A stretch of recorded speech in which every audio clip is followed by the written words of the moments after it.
This is a Hot Pie Media original. I don't like pageants.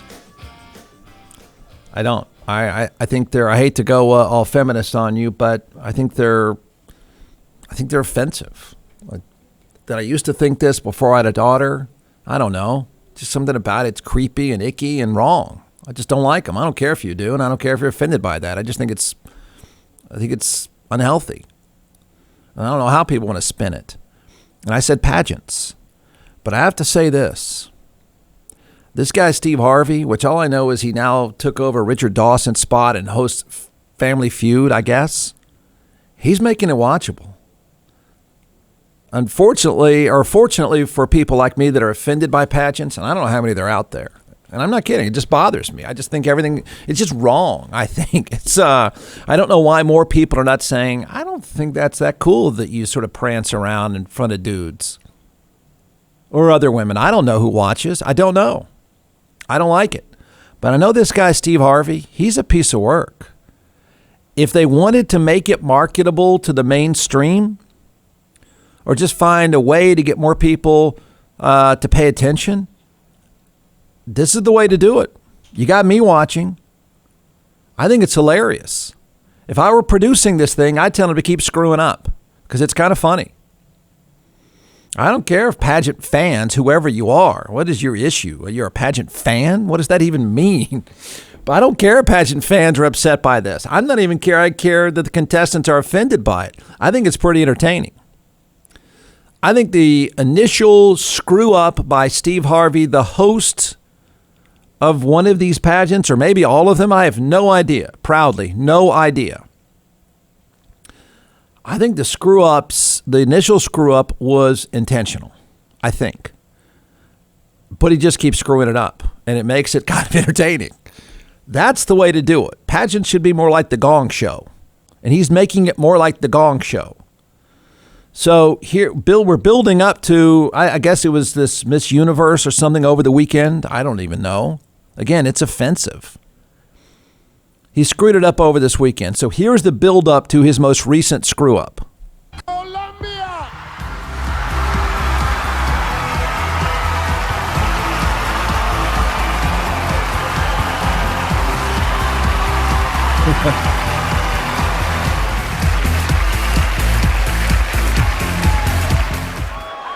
I have to apologize.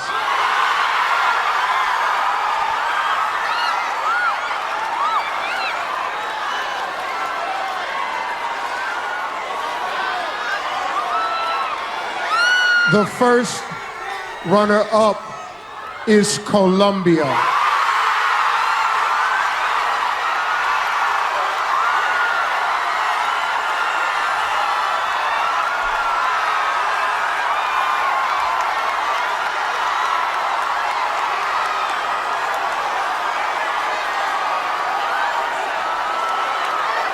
Miss Universe 2015 is Philippines.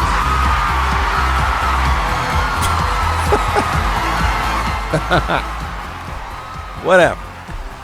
I don't care. I think you got a problem if you like pageants. I think that's a you problem.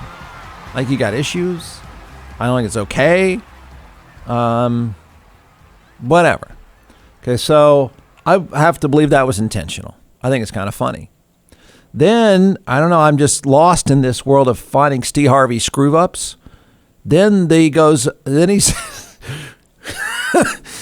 I don't know what to make of his clothes, by the way. It's pretty funny. There's something about this guy I'm finding kind of in a screwed up way, kind of entertaining. So then this is whenever this fairly recent pageant of some kind, they're all the same to me. I don't know if he's critiquing her outfit, but he gets it all wrong again. Earlier this week, all the contestants competed in a national costume contest. Here's a look at the winner, Philippines. This is it right here. I thought I had on something fly, but girl, you just woo.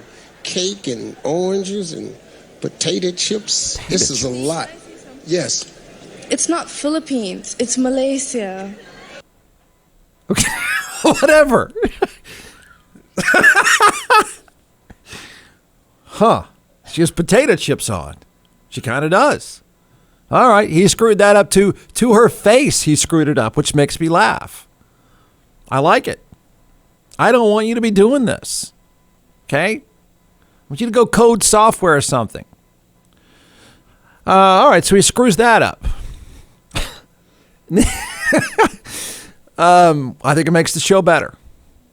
Like I said, everything should aspire to the Gong Show. So then, I guess over the weekend, another one of these pageants of some kind. Is Donald Trump still involved in these, or is he out of that business? This feels like it's a Trump production of some way. No, if it was a Trump production, they'd just be in thongs the whole time.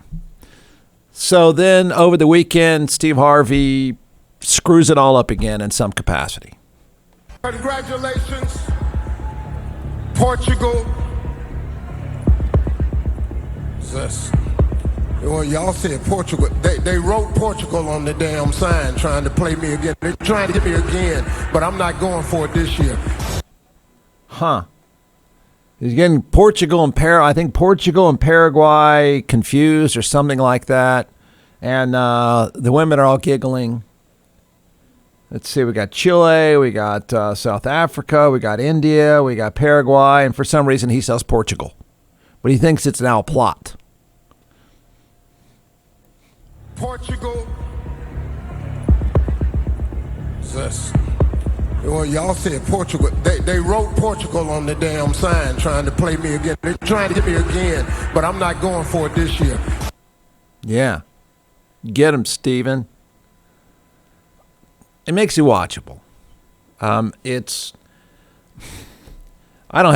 to go too feminist on you. I don't think these things should exist, but there's an audience. I don't know who the audience is. I guess other women are watching to rip other women. That's why you might as well just make it like a Gong Show for women. But he is, I don't know what's next for him on Pageants, but you kind of have to watch now. At least I'm going to look for clips of everything he screws up. At one point, I think during this show, he asked one of the contestants, I'm not making this up, he asked her to make animal sounds. Yeah. I don't know why. I don't know if that's part of the thing. But yeah, apparently he got some blowback for asking her, maybe it's part of the show, to make animal sounds. So this guy is such, I guess he's terrible at this. So terrible it makes it watchable, and I have to now keep coming back. John McClellan is the co-founder and creator of ATX Hot Sauce in all 50 states, now in several retail outlets as well. So we're going to turn it over to the social media rock chef superstar, and we're going to walk through a few sauces and why you should buy. We've done Beat Heat, so we're second in line now for the tasting. Don't forget, everyone, go to atxhotsauce.com. So here we go. All right. So this one is our smoked habanero 5-pepper. We smoke habaneros with ancho, pasilla. Is that going to hurt? This one? No, Yeah. This one's actually really, really good. Okay. This is like your traditional tapatilla, but without the vinegar in it, right? And because of that fermentation process that we've talked about all the time. This one is great on sandwiches, pizzas, things like that. Great on hot wings.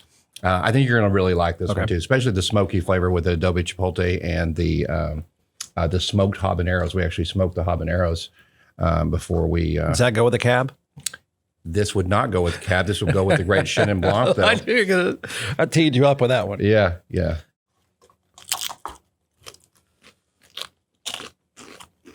That is good. That's good. Isn't that good? It's just classic take. Well, it's a new take on a classic item. So it's called smoked habanero 5-pepper. All right, don't forget One of my ATX. favorites. Don't forget atxhotsauce.com. I want you to think about the craziest members of Congress in your lifetime. I'm not talking about the people that just run.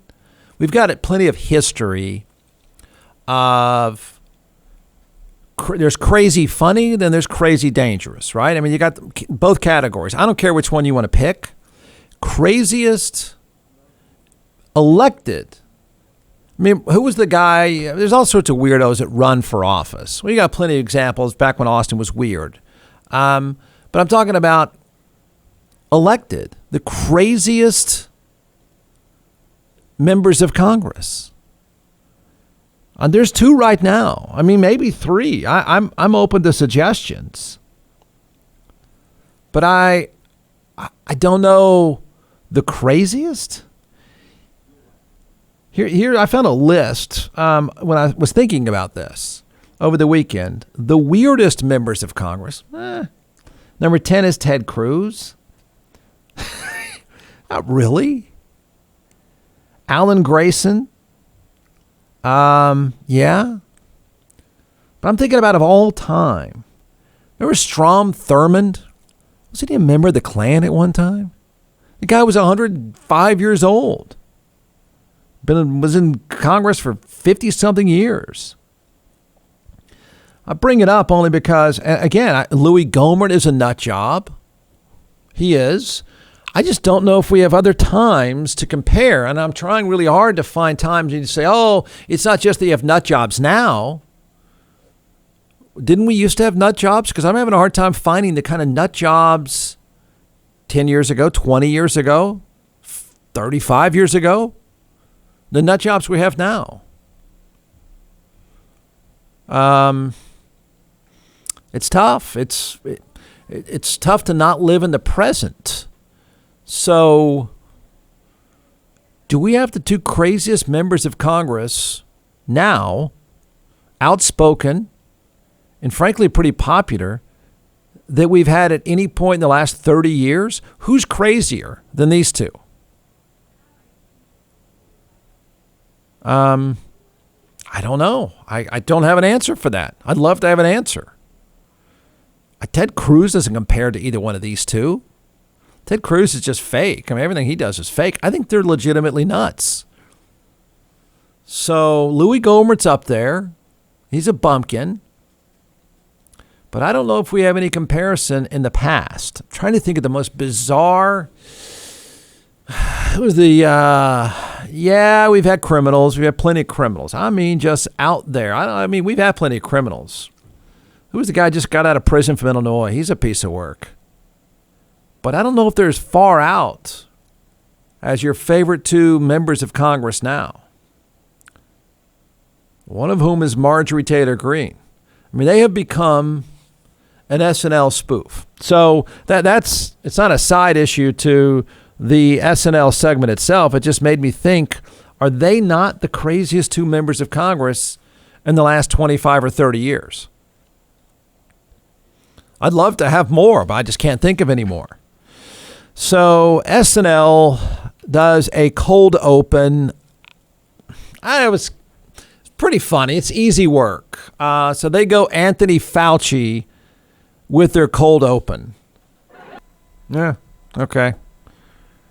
I thought this was kind of funny. The mocking of the Como brothers, who I think are, I think they're crazy. I have to agree with Trump on this one. I think those 2 guys, the Como brothers together, are pretty crazy. Even before they both went down in flames, I just thought, first of all, I thought Chris Cuomo was a terrible host. Forget whatever issues he and his brother. I mean, his brother has over-the-top issues, speaking of crazy. I just didn't think he was a very good host. I think it was a very good show. I mean, it was just very predictable, and I think it was a terrible host, just my opinion.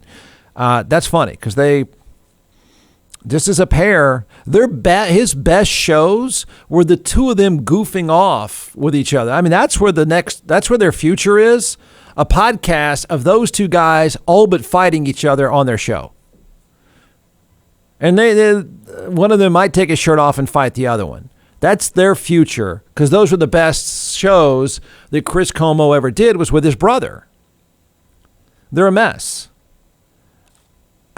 Tell me there have been 2 crazier members of Congress than this.